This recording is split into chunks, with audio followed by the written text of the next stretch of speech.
Bonjour les filles, j'espère que vous allez bien. Je vous retrouve aujourd'hui pour mon premier tuto make-up, donc en vidéo. C'est un grand pas que je passe et j'espère que ça vous plaira. Vous êtes beaucoup à me l'avoir demandé, donc je me suis dit que ça serait top de vous en filmer un.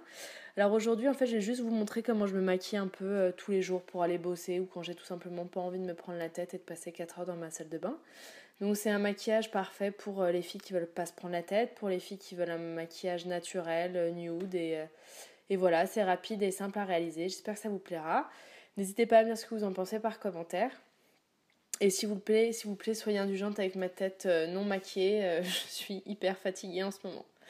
Donc je commence toujours, il faut le savoir, j'ai pas montré dans la vidéo, mais je m'hydrate bien la peau, etc. Avant je prépare ma peau. Bon, vous savez que je le fais avec des huiles végétales personnellement. Je laisse poser, je laisse pénétrer tranquillement 5-10 minutes et ensuite je peux me maquiller. Donc là j'utilise un fond de teint que j'adore, qui est le Face and Body de chez MAC, avec un pinceau Coastal Scent, vous savez, un pinceau plat, rond et plat.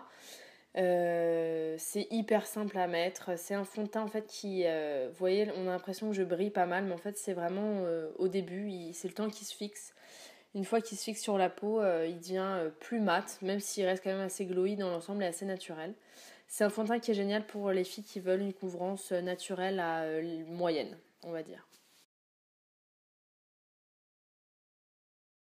Donc ensuite j'applique l'anti-cerne, le Moisture Cover de chez MAC, pareil, qui est pour moi un des meilleurs anti-cernes qui existent.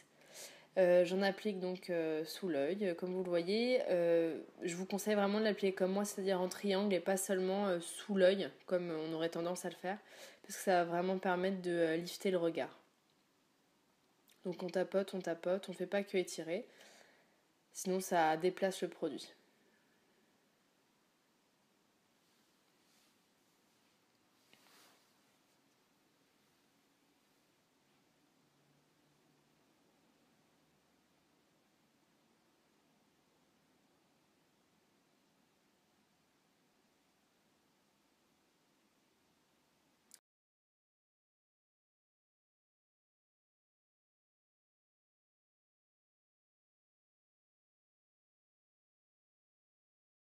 J'applique ensuite une poudre libre, donc celle-là c'est la Prep and Prime de chez MAC, qui est une poudre transparente, qui est absolument géniale parce que très fine, mais alors il faut savoir que j'en mets quand même très très très très peu. Vous voyez, je trempe mon pinceau vraiment une fois au début et ensuite je ne fais que utiliser la même matière parce que je déteste l'effet poudré sur la peau et surtout sur moi, ça ne me va pas du tout.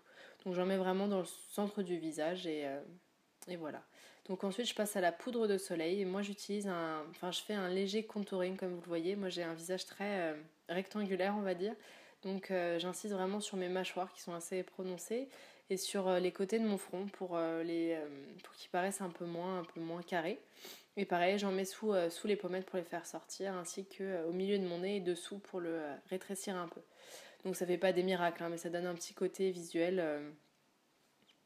Voilà, ça rééquilibre un peu le visage. On passe ensuite au blush. Donc celui-là c'est un Catrice, un orangé, un corail plutôt. Donc j'en mets un peu seulement, pas trop parce que on est en hiver en ce moment et je me connais, j'ai tendance à rougir de toute façon dans la rue au niveau des joues, donc pas la peine de trop forcer sur le blush parce que de toute façon j'ai les joues qui rosissent naturellement après.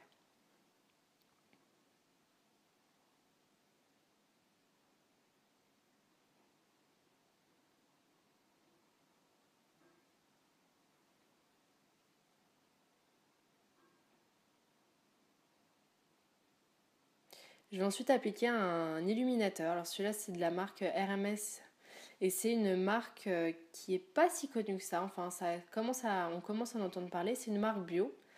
Donc je voulais absolument essayer et je suis fan de ce produit. Donc voilà, j'en mets sous les sourcils, j'en mets dans le coin interne de l'œil. C'est génial pour éclairer, pour donner un peu de peps à un regard fatigué. Donc l'intérieur des yeux, j'en mets également bien sûr au-dessus de la pommette, au-dessus du blush pour illuminer. Ça c'est vraiment pour les filles qui veulent un côté glowy et un côté vraiment lumineux. Moi c'est ce que j'aime. J'aime pas les teints très poudrés, très mat parce que pour moi c'est pas très naturel et en tout cas moi ça ne me va pas. Donc voilà, j'en mets sur les pommettes, j'en mets un tout petit peu au-dessus de la bouche. Bon, normalement, c'est pour donner un côté un peu plus volumineux. Moi, c'est pas vraiment ce dont j'ai besoin, mais je trouve ça sympa aussi d'en mettre un tout petit peu. Je brosse ensuite mes sourcils avec une brosse Sephora tout simplement, mais n'importe quel goupillon fera très bien l'affaire.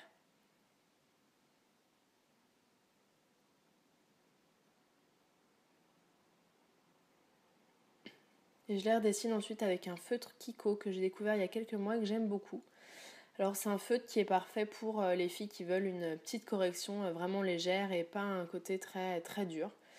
Donc pour moi c'est parfait parce que j'aime pas trop corriger mes sourcils et de toute façon la journée ou voilà au quotidien j'ai pas envie vraiment de passer beaucoup de temps dessus sachant que j'ai pas énormément de corrections à faire. Donc là c'est vraiment histoire de les redessiner un peu et peut-être de les rééquilibrer légèrement.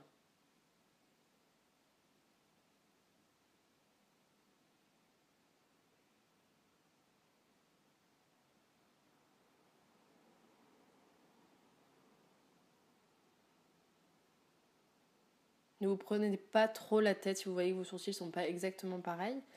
Rien n'est identique dans un visage et rien n'est symétrique, donc aucun problème. Alors je prends un pinceau estompeur, le 217 de chez MAC, qui est je crois mon pinceau préféré. Et je reprends ma poudre de soleil tout simplement, que je vais mettre dans le creux de paupière en fait, qui s'appelle la banane aussi en termes de maquillage. Et c'est histoire voilà, de redéfinir la paupière et j'en mets voilà, tout simplement dans le creux. Et j'étire un petit peu pour allonger l'œil. Ça c'est vraiment une étape, c'est une étape facultative. Donc ensuite le mascara. Alors ce mascara c'est un mascara qui n'est pas encore sorti en France, enfin pas à l'heure où je vous parle en tout cas. C'est un mascara que j'ai acheté à Los Angeles quand j'y suis allée et dont je suis fan. Mais ne vous en faites pas, ça arrive bientôt.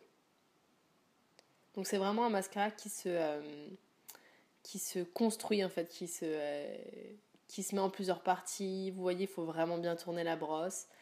Il fait quand même pas mal de paquets, je vous avoue, donc il faut vous munir d'une brosse à côté ou d'un goupillon et d'enlever au fur et à mesure les paquets. Mais je trouve qu'il fait des cils absolument dingues et vraiment recourbés, longs et volumineux.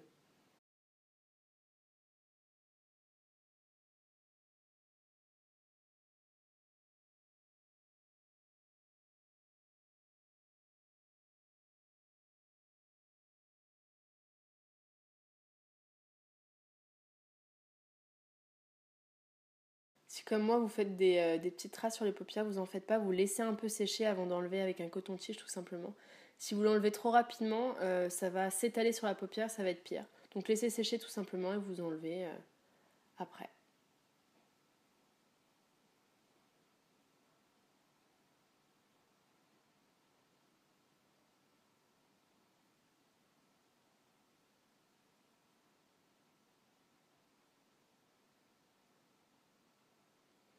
Je passe ensuite voilà, à la bouche. Alors je mets pour la journée, je mets un petit gloss tout simple. Alors là, je mélange deux teintes que j'ai achetées à Los Angeles des Butter Gloss de NYX. J'en ai un qui est censé être nude mais qui est un peu trop rosé mauve pour moi et l'autre qui est carrément corail très pop on va dire. Donc je mélange les deux tout simplement pour faire une teinte un peu plus naturelle, un peu plus nude et qui correspond un peu plus à la couleur de mes lèvres pour tous les jours on va dire. Et voilà, je l'applique au doigt tout simplement.